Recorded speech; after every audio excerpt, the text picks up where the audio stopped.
Good evening students. तो हम लोग next part of circular motion का एप्लीकेशन देखने जा रहे हैं। एप्लीकेशन ऑन सर्कुलर मोशन, ठीक है। चलिए पहला क्वेश्चन लेते हैं। क्या? A road is 10 meter wide, the radius of curvature is 50 meter, the outer edge is above the lower edge by a distance of 15 meter. This road is most suited for the velocity. एक banked road है और जिसका ये height 10 metre का कह रहा है, ये 15 मीटर का है, ठीक है ना। ये 15 मीटर का है और इस एंगल को अगर थीटा मान लिया जाए और इसकी जो रेडियस है, जो यहाँ जो टर्न लेगा उसके कारण जो सर्कल बनेगी, उसकी जो रेडियस कही जा रही है, वो रेडियस कही जा रही है 50 मीटर की। वो 50 मीटर की कही जा रही है। तो सुटेबल वेलोसिटी क्या होगी? What will be the road is must suited for the velocity. किस वेलोसिटी के लिए वो सुटेबल होगा? तो हमने कल ही बताया था v square equal to R G tan theta. तो v equal to under root R G और कितना टेन थीटा आर। अब जरा सा इस एक्सप्रेशन में से हम लोग क्या करें, इस एक्सप्रेशन में से टेन थीटा का वैल्यू, साइन थीटा का वैल्यू बता सकते हैं। इसकी वैल्यू हो जाएगी बेस जो होगा ये चीज़ 15 स्क्वायर माइनस 10 स्क्वायर है ना। बेस जो आएगा वो 15 square minus 10 square, 15 square minus 10 square. तो इनफैक्ट 5 का स्क्वायर बाहर निकल जाएगा, 3 का स्क्वायर माइनस 2 का square, 9 minus 4 that is 5, 5 root 5। Base 5 root 5 हो जाएगा, ठीक है ना। बेस 5 रूट 5 हो जाएगा। तो यहाँ से टेन थीटा का जो वैल्यू ऑब्टेन्ड होगा वो 10 अपॉन 5 रूट 5, 10 अपॉन 5 रूट 5। तो 5 रूट 5, ये 5 इंटू 2 बाई कितना भैया 5 रूट 5। तो ऐसे में ये 2 अपॉन रूट 5 की वैल्यू 10 थीटा प्रोवाइड करेगा। अब इससे जो एक्सप्रेशन निकल कर के आएगा इसमें रख दिया जाएगा v equal to under root R का वैल्यू 150 रख दीजिए, g की वैल्यू 10 रख दीजिए, टेन थीटा की वैल्यू 2 बाई रूट 5 रख दीजिए और इसको सिंप्लीफाई किया जाएगा तो मोस्ट सुटेबल वेलोसिटी निकल करके चला आएगा बैंक रोड के केस में। आज का नंबर 1 क्वेश्चन ले रहे हैं। अब क्वेश्चन नंबर 2 पर जा रहे हैं।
नेक्स्ट क्वेश्चन है, particle moves in a circle of radius 25 centimetre. 25 centimetre के सर्कुलर रेडियस पर क्या होता है, वो घूम रहा है at 2 revolution per second. Radius पहले क्वेश्चन में लिखा जाए, रेडियस ऑफ द सर्किल है 25 सेंटीमीटर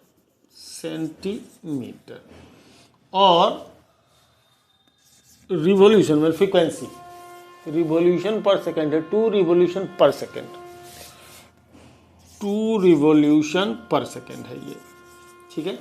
2 रिवोल्यूशन पर सेकेंड है। The acceleration of the particle in metre per second square, metre per second square में बताना है। तो पहले 25 सेंटीमीटर है, उसको मीटर में अगर कन्वर्ट करने के लिए चलेंगे तो ये 0.25 मीटर हो जाएगा। ये फ्रीक्वेंसी है 2 रिवोल्यूशन, तो 2 रिवोल्यूशन का मतलब हो जाएगा कितना, फ्रीक्वेंसी 2 रिवोल्यूशन पर सेकंड। तो इसकी टाइम पीरियड जो होगी रेसिप्रोकल ऑफ इसका हो जाएगा, यानी time period 1/2 that is 0.5 second का हो जाएगा, है ना, 0.5 सेकेंड का, है ना। 0.5 सेकेंड का एक सेकेंड में 2 रिवोल्यूशन लेता है, दो रिवोल्यूशन लेता है, तो एक रिवोल्यूशन लेने में 1/2 यानी 0.5 सेकेंड। 0.5 सेकेंड ये हो गया। उसकी ओमेगा यानी एंगुलर वेलोसिटी जो हो जाएगी वो 2π/t होगा, यानी 2π डिवाइडेड 0.5 दैट इज 4π रेडियन पर सेकंड हो जाएगा, 4π रेडियन पर सेकंड हो जाएगा। सेंटीमीटर एक्सीलरेशन के लिए जाएं तो ये ओमेगा स्क्वायर आर होता है। ओमेगा स्क्वायर यानी 4π का स्क्वायर हो जाएगा इंटू आर का मतलब 0.25 होगा, 4 ये 3.14 का स्क्वायर इंटू 0.25, ये ऑलमोस्ट 10 के जैसा होगा। मैं थोड़ा सा सॉल्व करने के लिए, और 0.25 का मतलब 1/4 होता है, ये कैंसिल हो जाएगा, ये 10 मीटर पर सेकेंड स्क्वायर के आसपास जाना चाहिए। ऑप्शन हम लोग तलाश लेते हैं, देख लेते हैं, है ना। Correct acceleration particle metre per second square is pi square. इसने पाई स्क्वायर ही रख दिया है। इसने क्या किया कि 0.25 था, इसको 1/4 कर लिया, है ना, 2π का स्क्वायर ना जी, 4π स्क्वायर, तो अच्छा ये 16 हो जाएगा, ये 16 हो जाएगा, तो 16 4 हो जाएगा, है ना। ये 16 है तो 1/4 आ जाएगा, 4 आ जाएगा, 4 × 10, तो 4 × 10 40 मीटर पर सेकेंड स्क्वायर इसका करीब करीब इसका आंसर हो जाएगा। ठीक है, चलिए नेक्स्ट क्वेश्चन लेते हैं। नेक्स्ट क्वेश्चन,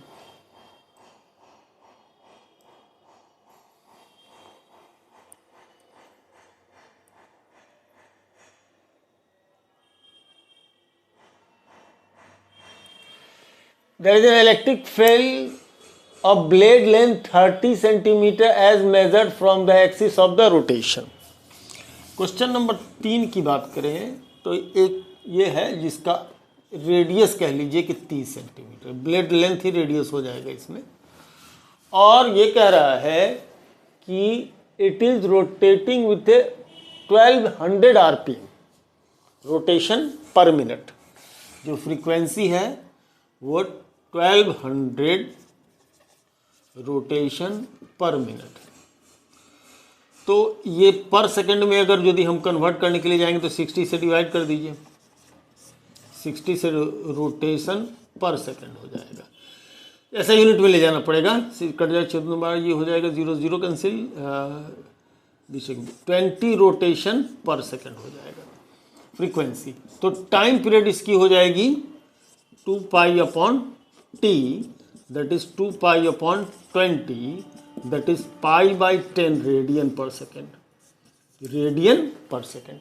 अब ऐसे में ये मिल गया, रेडियस है ही 30 सेंटीमीटर, 0.30 मीटर कह सकते हैं। तो आपका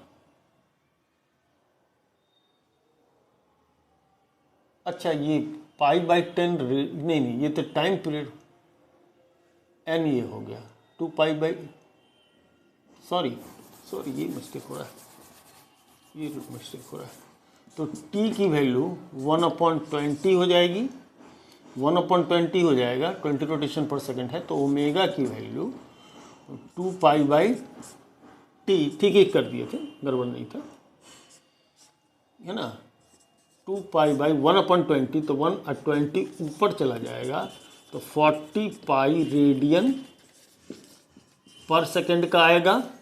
तो ऐसे सिचुएशन में angular acceleration omega square R से आते हैं, तो ओमेगा स्क्वायर यानी 40 पाई का होल स्क्वायर इंटू आर का मतलब 0.30 मीटर। इसको सॉल्व किया जाए वही इसका आंसर होगा।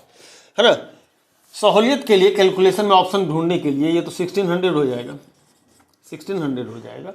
और पाई का स्क्वायर को ऑलमोस्ट 10 ले लीजिए, 0.30, ये 0.30 है, ठीक है ना।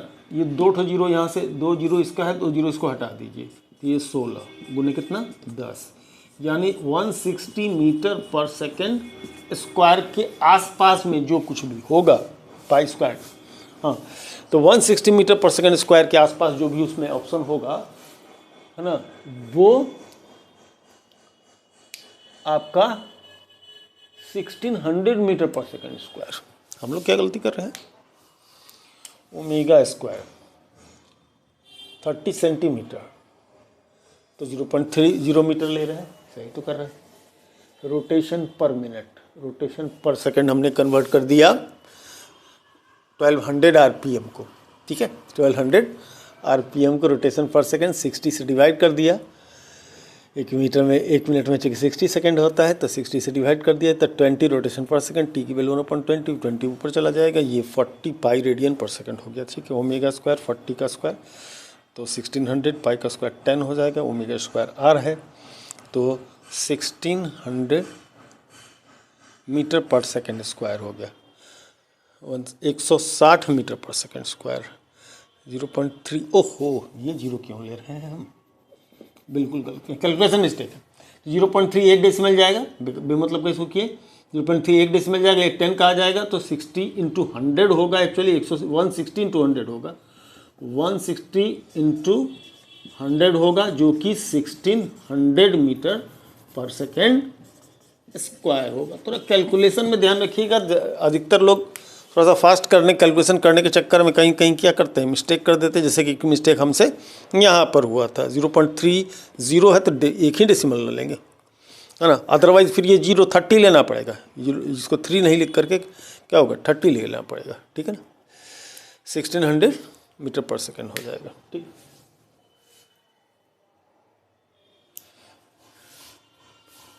अरे एक मिस्टेक तो और हो गया, एक मिस्टेक तो आ गया, ये 3 कहाँ जाएगा, 3 कहाँ जाएगा, देखिए 16×3=48, 480, 4800 मीटर पर सेकेंड स्क्वायर, ठीक।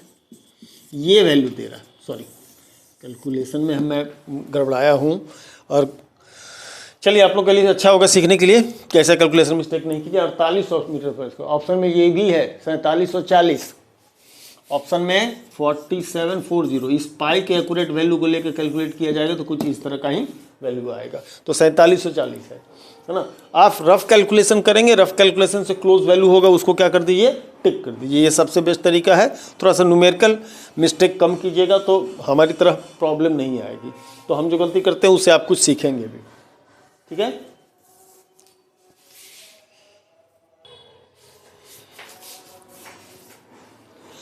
नेक्स्ट क्वेश्चन हम लोग ले रहे हैं, the force required to keep a body in uniform circular motion is centripetal force. ये बड़ा बकवास सा question. Cream gets separated out of milk when it is churned, क्या spelling, it is due to, वो हमारा जो क्रीम होता है उसको क्या किया जाता है, मथा जाता है, इस तरह से करके वो जो दही को होता है उसको ऐसे करके गोल गोल घुमाया जाता है, राउंड घुमाया जाता है, तो वो सेपरेट हो जाता है। क्यों सेपरेट हो जाता है, क्यों सेपरेट हो जाता है, तो इसका ऑप्शन दिया gravitational force, centripetal force, centrifugal force, frictional force. Centrifugal force यहाँ पर हमारा इसका आंसर होगा, क्योंकि सेंट्रीफ्यूगल फोर्स के कारण क्रीम जो होगा वो बाहर की तरफ चला जाएगा और जो बाकी पानी है वो अंदर की तरफ चला आएगा, तो उसका जवाब है सेंट्रीफ्यूगल फोर्स। नेक्स्ट क्वेश्चन है, a particle of mass m is executing uniform circular motion on a path of radius r, if p is the magnitude of linear momentum, the radial force acting on the particle is। अब भैया आपको इसके p के term में वो बताना है, m मास है, r रेडियस है, p magnitude of linear momentum है।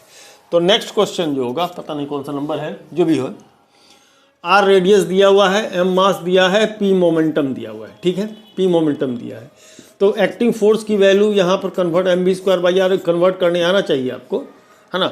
ऐसा कीजिए कि इसको m का मल्टीप्लिकेशन डिवीजन कर लीजिए, m²v² mr हो जाएगा, mr हो जाएगा, तो ये एम वी का स्क्वायर यानी क्या हो जाएगा, पी का स्क्वायर अपॉन एम आर हो जाएगा, यानी रिक्वायर्ड सेंट्रीपिटल फोर्स कितना हो जाएगा, P square by M R होगा। ये ऑप्शन कहीं पर जहाँ पर भी होगा वहाँ उसको टिक कर दीजिए।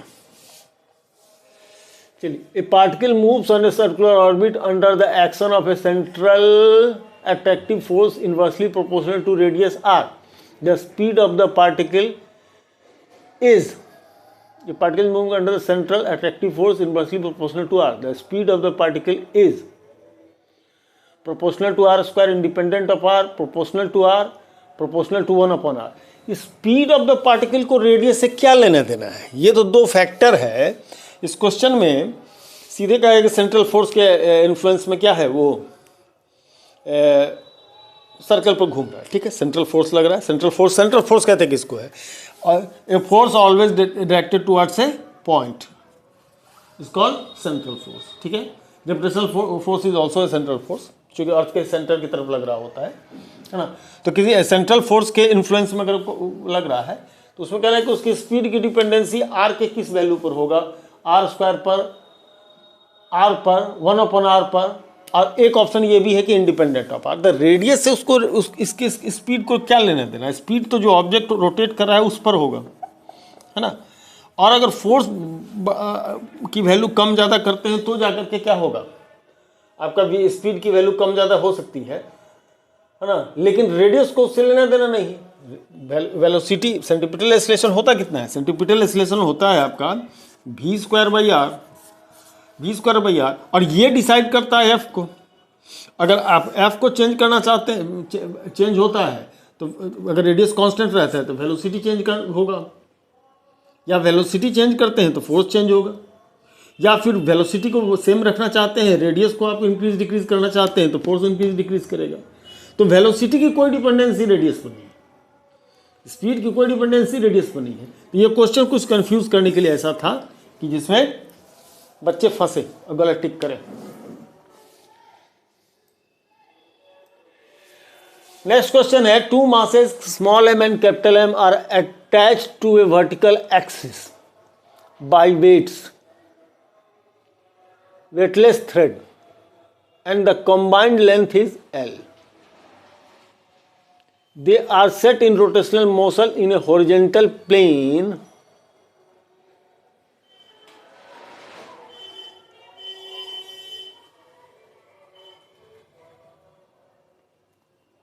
of length L. They are set to rotate in the horizontal plane about this axis with a constant angular velocity omega. If the tension in the threads are the same during the motion, the distance of m from the axis is.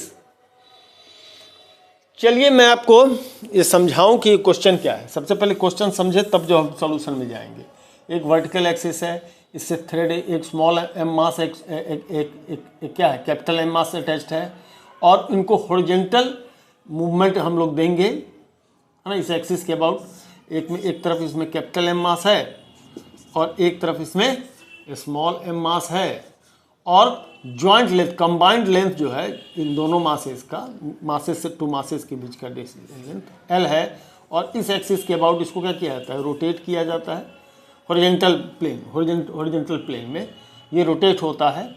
तो कहता है question ये है कि the distance of am from its axis is, इसके खुद के अपनी, और एक कंडीशन भी है। कंडीशन ये है कि they set to rotate in the horizontal plane about this axis the constant angular velocity omega, और दोनों में इसका भी एंगुलर वेलोसिटी ओमेगा है, इसका भी एंगुलर वेलोसिटी ओमेगा है, ठीक है ना, इसका भी एंगुलर वेलोसिटी ओमेगा, उसका भी angular velocity omega. The set in rotation in the horizontal plane about this axis constant velocity omega if the tension in the threads are same during motion, और जो टेंशन इसमें buildup हो रहा है उतना ही tension क्या हो रहा है, इसमें बिल्डअप हो रहा है, टेंशन दोनों में ही सेम है।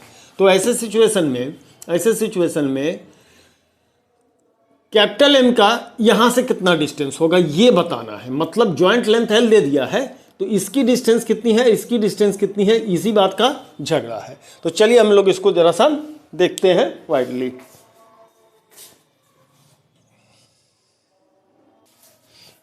चलिए, जब इस क्वेश्चन को लिखने के बाद हमने वीडियो को पॉज कर दिया था। जानते क्यों पॉज कर दिया था?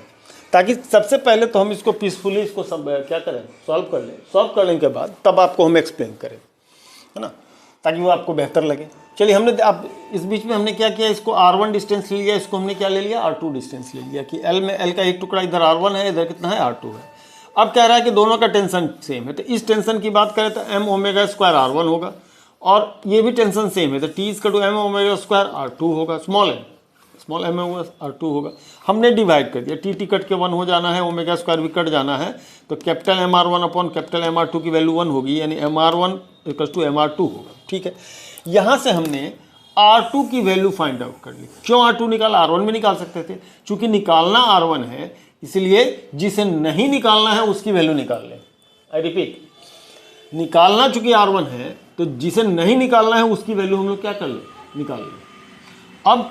अब चूंकि total length R1 plus R2 की वैल्यू क्या है, L है, तो ऐसे में L equal to R1 plus R2, तो R2 के बदले capital M upon small m R1 को कॉमन कर लिया, और 1 प्लस m अपॉन m हो गया, R1 को इस साइड ट्रांसफर किया, ऐसा हो गया। इसको सिंप्लीफाई किया, R1 equal to ML upon m plus capital M, ये आपका आंसर हो गया। और ये आपका ऑप्शन, मैंने ऑप्शन देखा भी नहीं, हम अब आपको ऑप्शन देखते हैं। यस, ऑप्शन बी है, ML upon capital M upon capital M plus small m, है ना, ये ऑप्शन हो गया। ठीक है, ये था नेक्स्ट क्वेश्चन। अब हम लोग अगले क्वेश्चन की तरफ बढ़ते हैं और देखते हैं। ठीक है ना, ये रिलेशन बिल्डअप करने का प्रैक्टिस करना होगा, थोड़ा सा प्रैक्टिस करेंगे इस टाइप के क्वेश्चन में जिसमें आप रिलेशन बिल्डअप करें तो जल्दी सॉल्व होता है ये। ठीक है, next question, a boy on a cycle pedals around a circle of 20 metre radius. चलिए, फिगर को हम लोग लिखते भी चले। एक बॉय है, कोई सर्किल है जिसका रेडियस कितना है, रेडियस 20 मीटर है। ठीक है भैया, 20 मीटर हो। नेक्स्ट पार्ट इसका ये कहता है at a speed of 20 metre per second, और जो स्पीड रखे हुए हैं वो 20 मीटर पर सेकेंड का न्यूमेरिकल लगाने से पहले जो क्वेश्चन पढ़ते जाइएगा और फिगर को डालते जाइए तो समझने में सहूलियत रहती है। The combined mass of the boy and the cycle is 90 kg, और दोनों का मिलकर के मास है वो 90 kg का है, 90 किलोग्राम का है, 70 किलो का आदमी जोर होगा। ठीक है, the angle that the cycle makes with the vertical that is may not fall is, वो देखिए फिर से क्वेश्चन आ गया,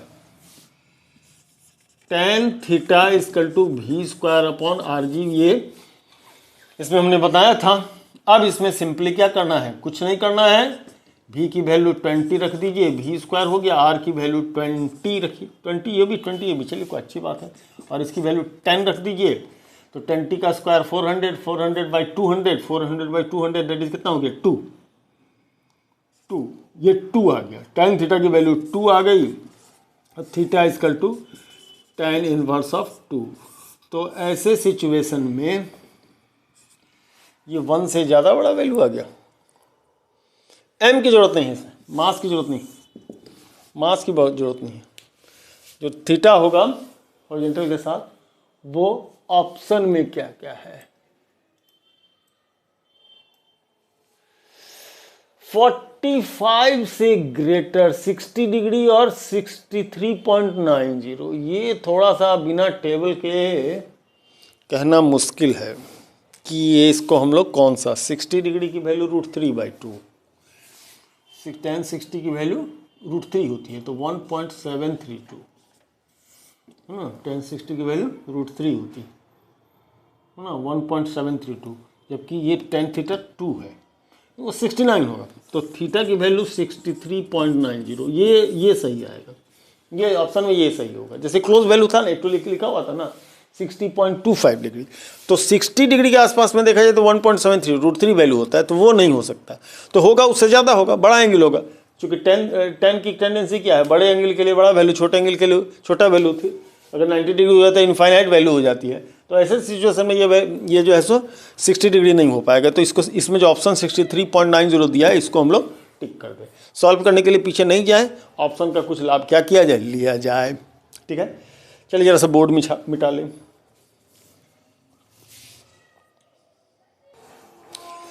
चलिए, तो नेक्स्ट क्वेश्चन एक ऐसा है जो ऐसा इस तरह क्वेश्चन तो हम बता चुके हैं बैंक रोड वाला, लेकिन फिर से क्योंकि रिपीट होता है तो रिवाइज होता है, इसलिए हम दोबारा ले रहे हैं। है उसी तरह का, रिपीट होता है तो रिवाइज होता है, तो बात ज़्यादा क्लियर हो जाता है। Radius of curve road on the national highway is R. Curve road है ऐसे झुका हुआ, इतना ज़्यादा बनाना था, इसकी रेडियस आर है। जो ये सर्कल ऐसे ऐसे बनता है, एयर में बनता है एक्चुअली में सर्कल, रेडियस कह रहा है कि आर है। और आगे क्या इन्फॉर्मेशन दी जा रही है? इन्फॉर्मेशन ये दी जा रही है कि width of the road is B. तो अगर विड्थ बी है तो ये चीज़ क्या है? बी है, ये चीज़ बी है। और the edge is raised by height edge compare to, ये इसको रेज कर दिया गया है, ठीक है, with respect to inner. So the car velocity V, और जो इस वेलोसिटी से जा रहा है वो है कितना? v। तो can pass shape over the value of h is, h को बताना है, h को बताना है कि h कितना होना चाहिए। शेप क्रॉस करने के लिए h की वैल्यू कितनी होनी चाहिए, कितना राइज कर देना चाहिए, क्योंकि सेफली क्या कर सके, वो क्रॉस कर सके। तो tan थीटा, अरे नहीं, ये भी नहीं होगा, विड्थ ऑफ द रोड भी एक्चुअली उठाने से ये ज़्यादा बढ़ जाएगा, तो ये होगा भी। तो tan theta h by B, tan theta की वैल्यू h बाई बी होगा, है ना, h बाई बी हो जाएगा। और tan थीटा होना कितना चाहिए? तो v square by R G equal to h by B. तो h की value v square by R G, simple हो गया। हाँ, विड्थ ऑफ द रोड जब इस टाइप में आवे तो विड्थ ऑफ द रोड ये है, इतना चौड़ा था वो, चूंकि एक उठ गया तो इसकी वैल्यू क्या हो गई? इसकी वैल्यू b नहीं रह जाएगी, b ये होगा, बेस होगा। तो ग्रेडियंट इसकी h बाई बी ली जाएगी, ठीक है।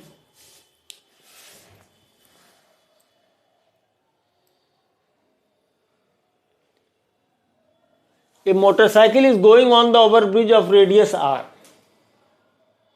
The driver maintains the constant speed. As the motorcycle is ascending on the overbridge, the normal force on it, ascending, अगर वो ascend कर रहा है, चढ़ रहा है जिस समय, तो मतलब ज़्यादा कुछ नहीं, ऐसा ओवरब्रिज है, आर्क है, तो ऊपर की तरफ अगर ये जा रहा है तो नॉर्मल फोर्स इसका बढ़ेगा या घटेगा? बढ़ जाएगा। क्योंकि होगा क्या, एक क्वेश्चन मैंने बताया था कि यहाँ पर आपका इधर यहाँ पर कहीं पर है, तो इसका एक तो ये क्या लग रहा होगा, इधर सेंटीपिटल फोर्स लग रहा होगा, इधर इसका वेट लग रहा होगा। तो वेट का एक कंपोनेंट इधर काम कर रहा होगा, mg cos थीटा, यानी कि जो रिएक्शनरी फोर्स होगा, सेंटीपिटल फोर्स तो एक लग ही रहा है, साथ में mg cos थीटा भी काम कर रहा है, तो इसका रिएक्शन क्या होगा? बढ़ जाएगा, mg cos theta plus fc हो जाएगा। तो when it is ascending, directionary force will increase, directionary force क्या होगा? वो इंक्रीज कर जाएगा। That's the answer. Next question देखें। A mass of 2 kg is wheeled on the horizontal circle by means of a string with an initial speed of 5 revolutions per minute. 5 revolutions per minute. Keeping the radius constant, the tension in the string is doubled. The new speed is. चलिए, ये question थोड़ा सा acceleration में भी क्या हो रहा है, उसका स्पीड में भी चेंज आ रहा है। मास है, एक स्टोन से टाई कर दिया गया थ्रेड को, और उसको स्टार्टिंग की जो उसकी इनिशियल स्पीड है 5 रिवोल्यूशन पर मिनट है। तो जो इनिशियल फ्रीक्वेंसी है वो 5 रिवोल्यूशन पर मिनट की है ना, पर मिनट की है। 5 रिवोल्यूशन 1 मिनट में दिया जा रहा है, यानी कि 5/60 रिवोल्यूशन पर सेकेंड हो गया, ठीक है। तो ये 12×60 1/12 रिवोल्यूशन पर सेकेंड हो गया। तो ऐसे में ओमेगा जो कि होता है कितना, 2π बाई कितना t, और t होता है 1/n, यानी 2πn हो जाएगा। तो omega 1 2πn1 that is 2π into कितना 12, दैट इज 24π हो जाएगा, ठीक है। नो नो नो N1 1/12 यार, 1/12, तो ये π/6 रेडियन पर सेकेंड। अब ये कह रहा है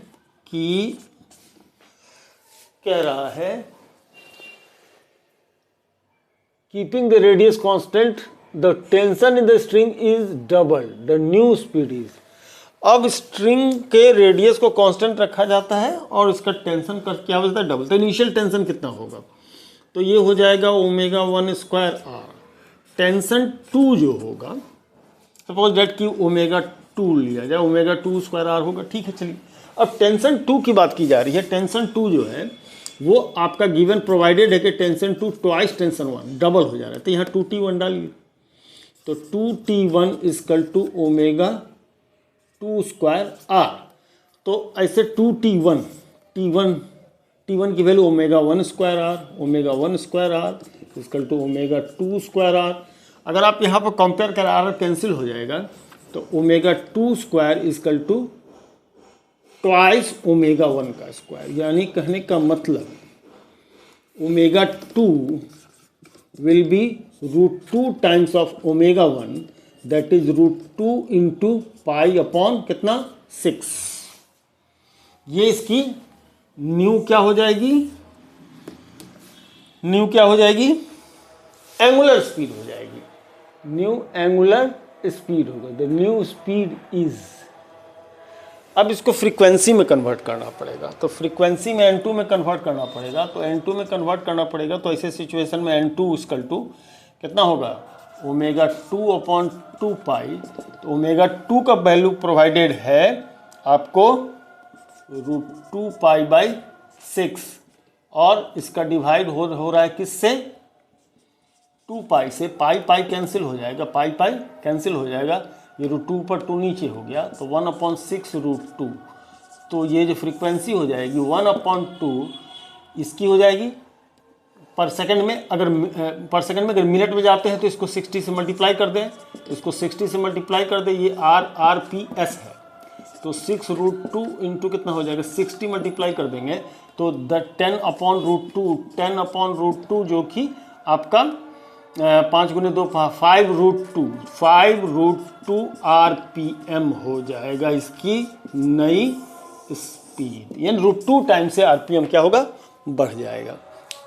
बड़ा लंबा लगा ना। अब आप सोच रहे होंगे कि सर इतना लगाने में तो ये 2 सेकंड का क्वेश्चन था, और इसमें आप जो है सो इतना ज़्यादा, ये अच्छा नहीं है। तो चलिए देखिए कि इसको 5-10 सेकंड के अंदर कैसे लगाएंगे, ठीक है।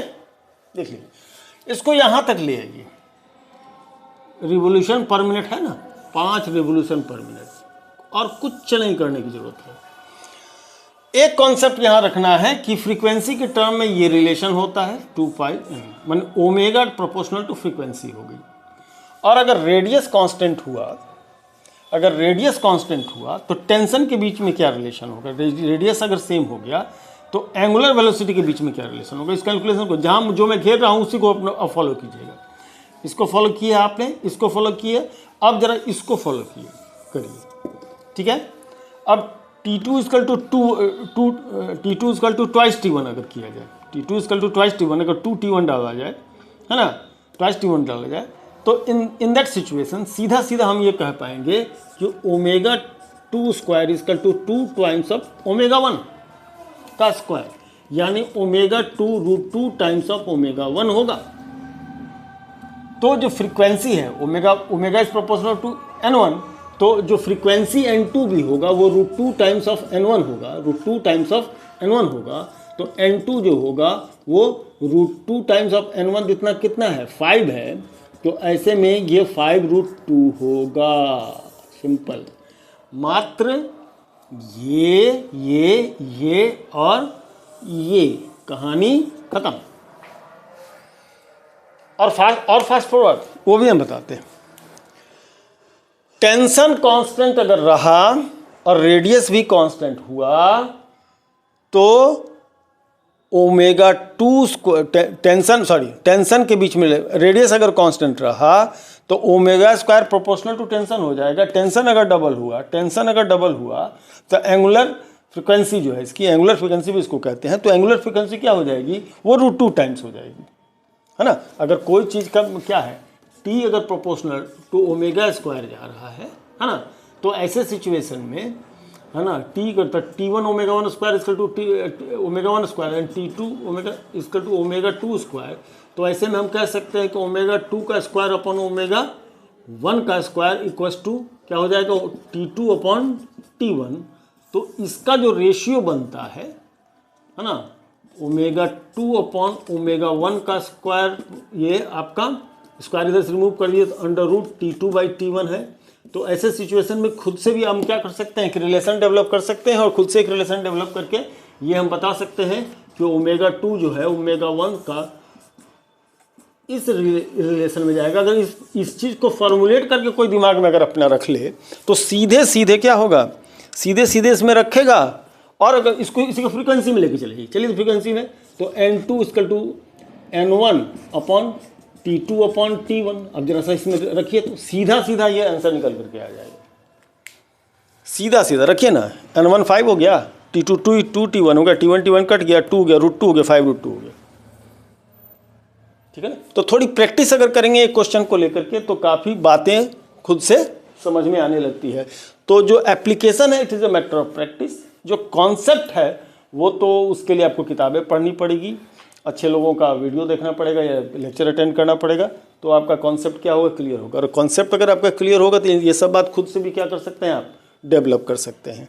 चलिए, हमको लगता है कि वीडियो की लंबाई अच्छी खासी हो गई होगी, तो आज का एप्लीकेशन शायद यहीं रोक दें।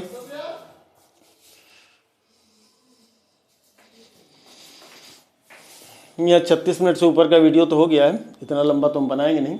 फिर नेक्स्ट पार्ट में हम आपसे मिलते हैं।